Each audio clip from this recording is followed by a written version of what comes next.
You've probably been there. You're at the doctor's office, and they ask you to rate your pain on a scale from 0 to 10. And you're sitting there thinking, what does a 7 really mean anyway?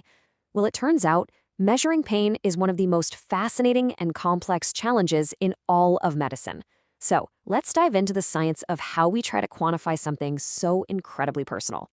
And it all starts with the most basic communication problem you can imagine. A baby is crying. It's this universal signal, right? But what is it signaling? Are they just hungry, a little tired, or are they in real, actual pain? For the people who absolutely need to know the answer, the doctors, the nurses, the parents, this can't be a guessing game, and it isn't. There are specific systems and tools designed to translate those cries and grimaces into information they can act on. It really is a science of observation. So what exactly are we talking about when we say pain assessment? Well, it's so much more than just asking for a number. A real assessment is this big picture evaluation. It looks at everything: where it hurts, how bad it is, how often it happens, and maybe most importantly, how it's actually affecting a person's life. So let's start our journey at the very beginning of life, with patients who have no words at all. This is where assessing pain becomes a masterclass in reading the tiniest, most subtle clues. For the absolute smallest and most fragile patients, we're talking premature infants up to about a month old, clinicians rely on a highly specialized tool. It's called the Premature Infant Pain Profile, or PIP for short. Okay, I know this chart looks a little complicated at first glance, but the key thing to see here is that the PIP scale goes beyond just behavior. It combines things you can see, like a furrowed brow or a tight eye squeeze, with hard physiological data you can measure, like their heart rate and oxygen levels. It's all put together to create a much more complete picture of their pain. Okay, so what happens as we get a little older? For toddlers and young kids who still can't really explain what they're feeling, observation is everything. Their actions literally have to speak louder than words. And the go-to tool for this age group is something called the FLAX scale. It's actually a really clever acronym that stands for face, legs, activity, cry, and consolability. Let's quickly walk through what observers are looking for in each of these. First up, F is for face. A score of 0 means a nice, relaxed expression, maybe a smile. But as the pain increases, you might see an occasional grimace. And at the highest level, you're seeing a constant frown or a tightly clenched jaw. Next, L is for legs. Are they in a normal, relaxed position, or are they restless and kicking around? Kicking or pulling their legs up toward their body signals a much higher level of distress. Then you've got A for activity. A comfortable kid is usually lying quietly or moving around easily. Pain can show up as squirming and shifting back and forth, or in really severe cases, their body might even get rigid or start jerking. C is for cry, and this one's a huge indicator. It's a whole spectrum, from no crying at all to little moans or whimpers, all the way up to steady, constant crying, screams or sobs. The sound itself tells a huge part of the story. And finally, the last C is for consolability. This one's brilliant.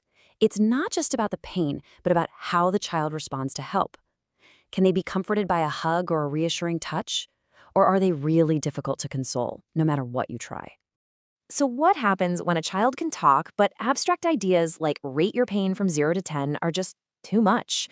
You need some kind of visual bridge to cross that communication gap. And this is where one of the most iconic tools in all of medicine comes in, the Wong-Baker Faces Scale. It's designed for kids, usually around 7 and older, who might have a tough time with just a number scale. The power of this scale is just how simple and universal it is. It creates this perfect, clear link between an internal feeling, a visual face, and a number. A child can just point to the face that shows how they feel, from no hurt all the way to hurt's worst. It's an instant language everyone understands. All right, let's move into the adult world. You'd think communication would be more straightforward here, but as we're about to see, there are still some major challenges that call for very different approaches. For most teens, say 13 and up, and adults who can communicate clearly, we use that scale we all know, the Numeric Rating Scale, or NRS. It's that classic 0 to 10 question, where 0 is no pain at all, and 10 is the absolute worst pain imaginable. But here's the tough question. What happens when an adult patient can't communicate? What if they're in the ICU, heavily sedated, or even on a ventilator? How in the world do you assess their pain then? Well, for exactly those situations, there's something called the Behavioral Pain Scale, or BPS. You can almost think of it as the FLAC scale, but adapted for adults in critical care. It looks at their facial expression and their limb movements, but it adds this really critical third piece: how well they're tolerating the mechanical ventilator. So, the bottom line for adults is that there is no one size fits all tool. It all comes down to the patient's ability to communicate. The NRS is all about self reporting, just asking the patient, but the BPS is all about careful clinical observation. But like we said right at the beginning, a number, whether it comes from a face, a behavior, or just a patient's words, is only the start of the story. To really treat pain effectively, you have to understand its character. And that's where a framework called PQRST comes in. It's a way to guide a deeper conversation. P is for provoking factors. What makes it better or worse? Q is for quality. Is it sharp, dull, burning? R is for radiated. Does it travel anywhere else? S is for severity. That's our 0 to 10 score. And finally, T is for timing. When did it start and is it constant? So the real takeaway here is that pain assessment is this incredible journey from a simple cry to a detailed story. It's all about finding the right language, whether it's behavioral, visual, or verbal, to understand what someone is truly feeling. So the next time you're asked to just give a number, remember, there's a whole lot more to the story that you can tell.